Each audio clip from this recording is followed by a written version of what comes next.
Elle s'appelle Carolina Darias. Quel accent. Elle est ministre. Et je te dis pas quand il parle italien. Elle est ministre il de nous la fait le coup à chaque fois. Hein. Non mais j'aime pas quand les gens prononcent vraiment à la française. Carolina Darias, je trouve que ça a pas de sens. Elle est ministre de la Santé en Espagne. Elle a mis les pieds dans le plat en déclarant, je cite, « J'échange et je dialogue beaucoup avec mes collègues européens qui voient eux aussi la nécessité d'ouvrir de nouveaux horizons.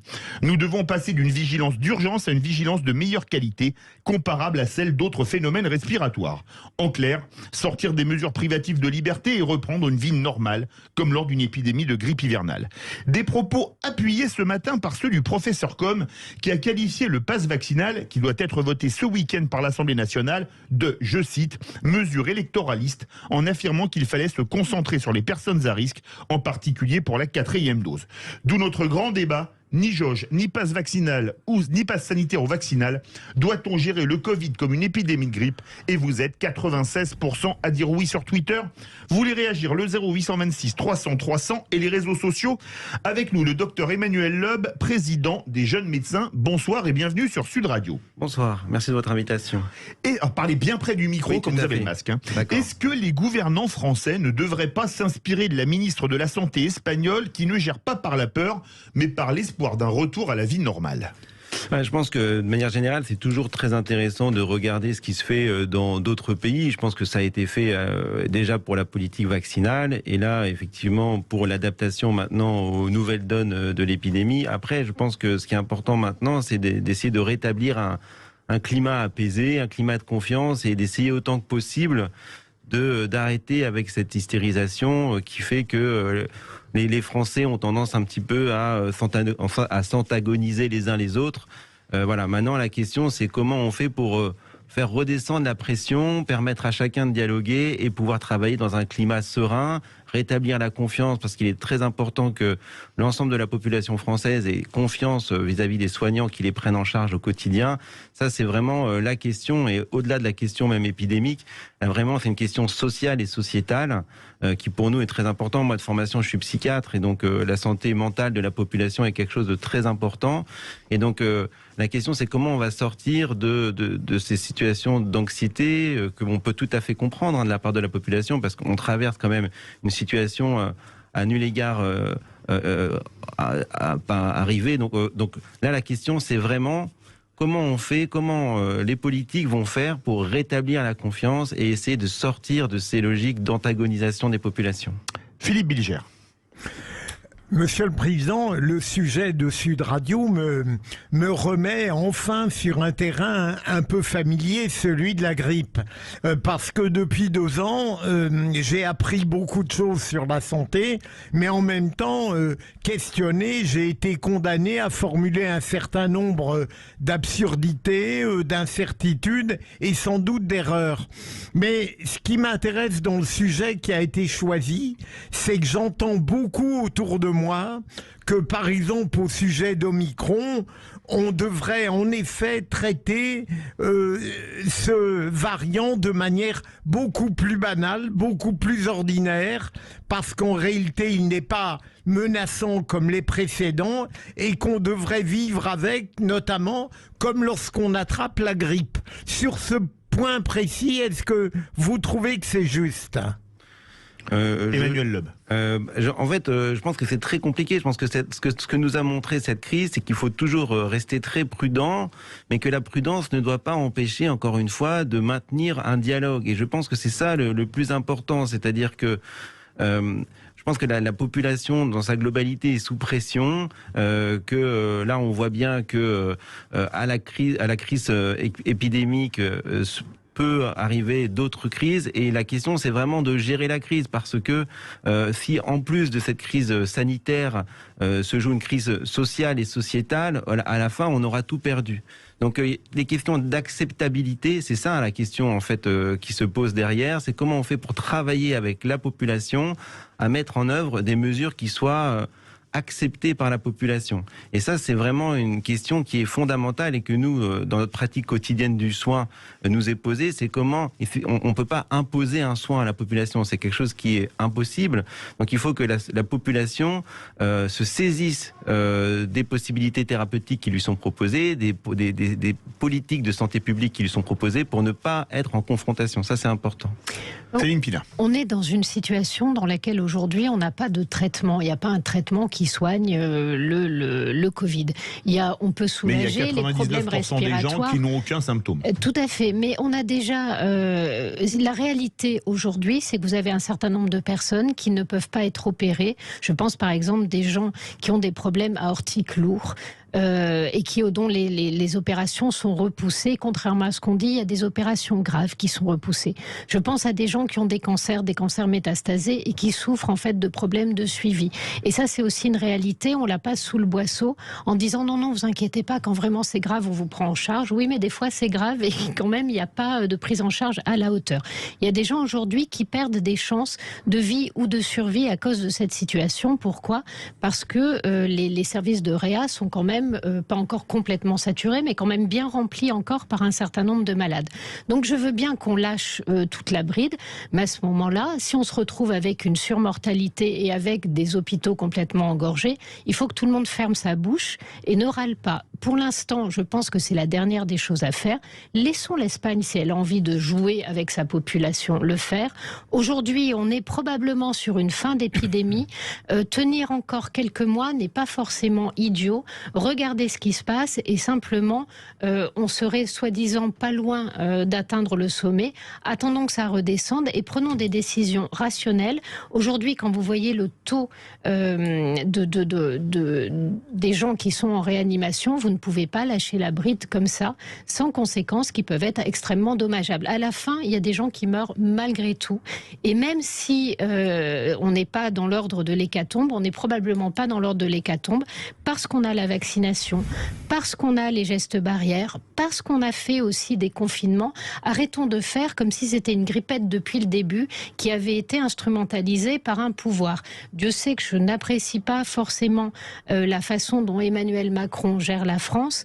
De là à dire ça n'est qu'un dictateur qui se sert d'une fausse pandémie qui n'aurait pas fait plus de morts que la grippe, je pense que là on va un peu trop loin. Emmanuel Leub. Bien dans le micro. Par rapport à ce qui vient d'être dit, je pense qu'effectivement, il faut prendre en considération l'épuisement des soignants, qui est un épuisement qui ne date pas de l'épidémie Covid. Et souvent, on veut faire porter à l'épidémie la situation que l'on connaît aujourd'hui à l'hôpital public et qui transparaît, mais il ne faut pas oublier que des mouvements sociaux avaient lieu dès novembre, 2019. Exactement, et que en fait, l'épidémie Covid a servi, j'ai envie de dire, si on peut utiliser ce terme, de révélateur à une situation très compliquée. Et donc encore une fois, c'est-à-dire qu'il faut entendre aussi parfois le cri d'alerte des soignants qui effectivement face au déferlement qu'il y a pu avoir de patients dans cette situation épidémique, on dit mais voilà, nous on est en train d'exploser et on voit le taux de vacances, notamment des soignants infirmiers et infirmières qui effectivement disent mais quand est-ce qu'on va en voir le bout ? Donc il y a quand même une question à effectivement entendre à la fois ce que disent les soignants, mais aussi ce que dit la population. Et là, encore une fois, comme je l'ai dit, essayer de trouver un juste milieu qui permette à ce que chacun puisse y trouver son compte, quand bien même il faudra un jour bien se poser la question de comment on fait pour améliorer la situation de l'hôpital public en France. Boris Faure. Oui, je suis très heureux de parler à côté d'un psychiatre parce que je pense qu'on sera d'accord pour dire que le coût psychologique collectif de cette épidémie et des mesures coercitives sanitaires qui ont été décidées, ce coût est à mon avis très largement minoré et on va le subir dans les années qui viennent avec le développement, à mon avis, de pathologies de crise finalement. Bon, ça c'est la première chose que je voulais dire. Là où je suis peut-être... par rapport à l'Espagne, moi je voudrais parler de la Pologne. Vous voyez, on rebondit sur un autre. C'est un peu moins ensoleillé. C'est moins ensoleillé, c'est moins caramba, c'est plus dzień dobry. Oui. Il y a une démagogie en Pologne, c'est de justement laisser faire, de ne pas chercher à vacciner la population. Les frères, enfin, le pouvoir en place là-bas a décidé que c'est les couches populaires qui sont surtout concernées par la non-vaccination et qui résistent, donc ils ne font rien. Et les hôpitaux s'engorgent. Donc vous voyez, je vous rejoins quand vous dites qu'il faut être dans le juste milieu. Pas trop de coercitivité, mais attention à la démagogie inverse qui consiste à ne rien faire, rien décider, à laisser filer en fait. Voilà. Donc je suis assez, je me retrouve assez dans ce que vous avez dit, docteur. Emmanuel Loeb. Je suis très heureux qu'on puisse partager. Bien dans le micro, parce qu'avec le masque, sinon on vous entend pas. Très heureux qu'on puisse partager ce point en commun. Et effectivement, sur la question, effectivement, il y a aussi un besoin de visibilité. Je pense que pour la population, c'est ce qui est très compliqué aussi, et on le voit notamment au niveau de l'école. C'est cette permanence de changement, de protocole qui fait qu'on change et qu'on est dans une incertitude permanente. Donc parfois, il faut aussi savoir, même si... D'où la grève d'hier d'ailleurs. Je pense qu'il n'y a pas que ça qui a mené. Il n'y a pas que ça, mais c'était le motif officiel. Mais je pense que c'est un peu comme l'hôpital public. Je pense qu'il y avait des situations qui étaient, on va dire, antérieures. Et encore une fois, le Covid sert souvent de révélateur à des situations enquistées depuis un certain temps. Mais là aussi, donc, et comme je pense que la population a besoin de visibilité, parfois, effectivement, il faut savoir se tenir sur certaines décisions, quand bien même elles puissent être un petit peu impopulaires, mais pour dire aux gens, voilà, on peut vous dire que dans telle période, on va pouvoir maintenir une certaine stabilité. La stabilité, c'est quand même quelque chose qui est très important pour essayer de retrouver un peu d'apaisement. Là, encore une fois, l'exemple de l'école, pour moi, il est très parlant. C'est-à-dire qu'en permanence, vous ne savez pas quand vous allez amener votre enfant, est-ce qu'il va être pris, est-ce qu'il ne va pas être pris, ça demande des organisations, et ça, c'est une source de stress, et on sait que le stress, effectivement, pour la santé mentale, c'est quelque chose qui est très délétère. Ça réagit au 0826 300 300, direction le Gers. Bonsoir Alain. Bonsoir, je vous remercie de m'accorder la parole. Avec plaisir, on vous écoute sur Sud Radio. Et je vous remercie aussi pour vos émissions parce que vous éveillez les consciences et c'est fabuleux parce que vous êtes précurseur en cela. Par rapport au sujet, au Covid, c'est vrai que je trouve qu'il y a un décalage entre les politiques qui s'acharnent, on va dire entre guillemets. J'entendais le sénateur Malhuret qui parlait... Malhuret, qui a fait un discours, pour moi, qui n'est pas intéressant parce qu'il est focalisé sur le vaccin qui a 2 ans de retard et c'est là pour lui la seule porte de sortie. L'engorgement de l'hôpital, je l'entends aussi. C'est vrai que les lits fermés, ça aussi c'est un problème. On peut les mettre en équivalence. On ne parle que des antivax, mais on ne parle pas des lits fermés. Il y a de la politique qui est menée. C'est vrai que si les politiques ouvraient les yeux par rapport à l'Afrique du Sud, par rapport à Israël et maintenant à l'Espagne, on s'aperçoit, il y a des professeurs qu'on a occultés, beaucoup de professeurs qu'on a occultés. On a fait confiance aux politiques, mais je vois Martin Blachier qui a retourné un peu, Jérôme Kierzek, Perron. Gérald Kierzek. Gérald. Oui, Gérald. Excusez-moi. Et le professeur Perron qui a demandé d'avoir un débat avec Delbussi, et Delfrécy a refusé. Excusez-moi pour écorcher les noms. Mais vous voyez, c'est un peu flou, et en plus, je ne parle pas de la division de la population. Je trouve qu'il faudrait qu'on sorte, mais que les dirigeants prennent en compte tout ça et soient modérés. C'est vrai qu'ils sont focalisés sur un pass vaccinal, sur une mise, ce qu'on a entendu par rapport aux non-vaccinés, on dirait qu'il faut qu'ils soient parqués dans...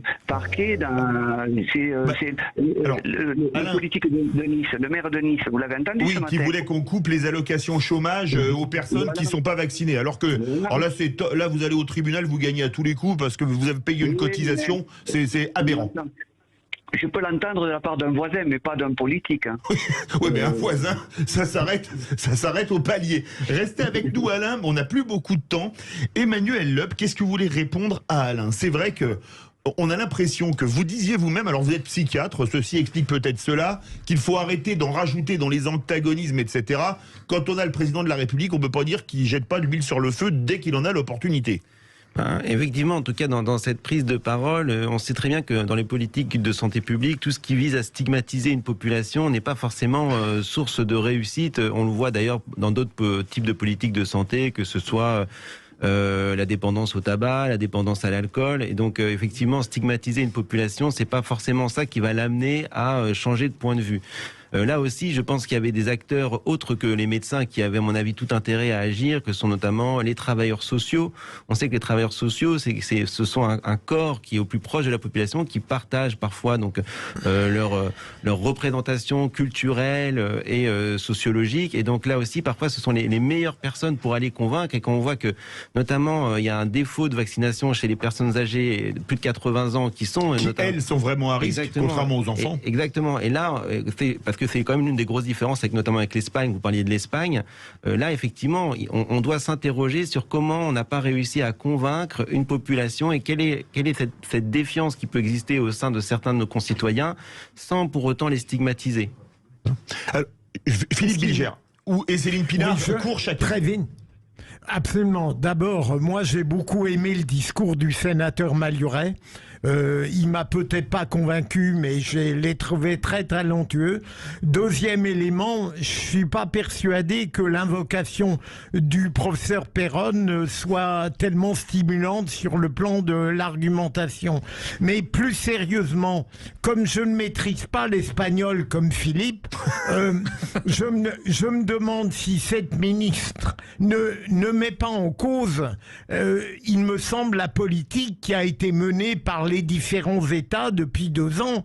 Elle ne met pas en cause les précautions, les prescriptions, les interdictions, mais elle se situe aujourd'hui. Et comme je l'ai dit tout à l'heure, j'entends beaucoup de gens, même des professionnels de haut niveau, qui disent il faut arrêter de traiter ce virus comme s'il était infiniment grave et peut-être en effet l'appréhender comme on le ferait d'une grippe. C'est là-dessus que j'aurais aimé l'avis de notre président. Mais il est très doué, il fuit mes questions. Mais le président va répondre au président de l'Institut de la Parole. Très court, c'est une voilà. De façon très courte, vous savez, quand on a anticipé un problème et qu'on a agi, le vaccin, on agit en amont de ce problème. On ne peut pas savoir ce que ça aurait donné si on l'avait laissé filer. Le coronavirus, vous prenez la grippe espagnole, qui n'est pas non plus censée être à ce point-là mortelle, elle a fait 100 millions de morts. Avec des moyens techniques qui n'étaient pas les mêmes et on sortait de la Première Guerre mondiale. Aujourd'hui, certes, mais le chiffre est quand même très abondant. Si on n'avait rien fait, aujourd'hui, on est incapable de savoir ce qui se serait passé. Ça aussi, c'est la réalité. Et la réalité, c'est qu'on a fait beaucoup pour lutter contre ce virus et ça explique peut-être que le taux de mortalité ait été maîtrisé. Ça, c'est la première chose. La deuxième chose, c'est qu'aujourd'hui, il faut parler honnêtement aux gens. Il n'y a pas de traitement spécifique. On peut soulager certaines conséquences. La seule chose qui fonctionne, c'est le vaccin. Et si on peut lâcher la bride, c'est parce qu'on est vacciné à 90%. Emmanuel, aussi. pour répondre à Philippe Bilger et Céline Pina, allez, en moins d'1 minute. Je pense que je vais pas faire plaisir à Monsieur Bilger parce que moi, je pense que parfois ce qui a manqué. Vous n'êtes pas gentil, franchement. Ce qui a manqué parfois à certains collègues, confrères ou consoeurs, c'est de dire je ne sais pas. Et comme je l'ai précisé, je suis psychiatre et je pense que ces questions-là, je vais laisser mes collègues virologues, immunologistes, épidémiologistes y répondre. Mais moi, je pense vraiment que je viens sur la question du collectif et sur effectivement la nécessité d'apaiser les esprits. Je pense que ça, maintenant, on est dans cette période-là et qu'il faut absolument que, de manière globale, tous autant qu'on est, on arrive un petit peu à prendre du recul et essayer de repartir sur des nouvelles bases. Merci beaucoup Emmanuel, président de Jeunes Médecins. Merci beaucoup Alain Dugers. Verdict sur Twitter. Doit-on gérer le Covid comme une épidémie de grippe? Vous êtes 96,1% à dire oui. Dans quelques instants, on va donner la parole, on va prendre la direction de Montpellier à une start-up qui veut rendre le secourisme plus attractif. Restez bien avec nous sur Sud Radio.